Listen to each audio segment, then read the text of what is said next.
আসসালামু আলাইকুম রহমতুল্লাহ। প্রিয় দর্শক, আশা করি সবাই ভালো আছেন। আজকে আমার আলোচনা একটি গুরুত্বপূর্ণ বিষয় নিয়ে। আমাদের সমাজে একটি সমস্যা দিন দিন বেড়ে চলেছে, সেটা হচ্ছে ছেলে হোক মেয়ে হোক অনেকেরই অনেক সময় বিয়ে হচ্ছে না। এজন্য আমরা কিছু দোয়া কিছু আমল করতে পারি, সে আমল দোয়াই আজকে মূল বিষয়। হাদিসে আছে, যেসব যুবক যুবতীর বিয়ের বয়স অতিক্রম হয়ে যাচ্ছে কিন্তু বিয়ে হচ্ছে না, তাদের জন্য একটি দোয়া রয়েছে।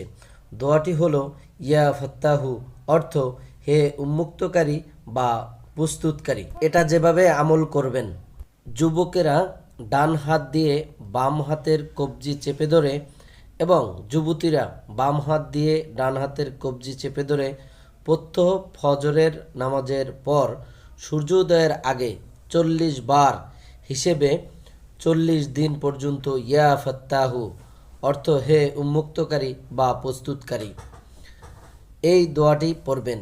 এতে বিয়ে না হওয়ার সমস্যা সমাধান হবে ইনশাল্লাহ। আল্লাহ চাইলে আসলে অনেক কিছুই সম্ভব।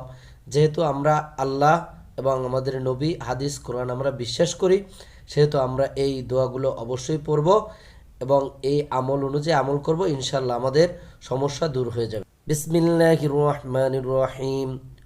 রব্বি ইন্নী লিমা আনজালতা ইলাইয়া মিন খায়রিন ফাকির।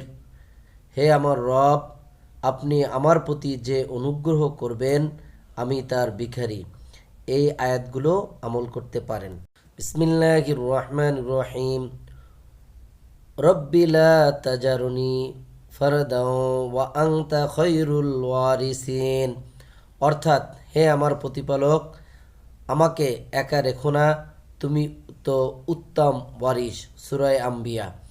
আমরা এই সকল আয়াত সুন্দর করে পড়তে পারি, আমল করতে পারি এবং যা হাদিস শরীফে আছে সেগুলো আমল করতে পারি। আল্লাহ আমাদের নেক আশা পূরণ করুক, নেক মাকসুদ পূরণ করুক। আমিন।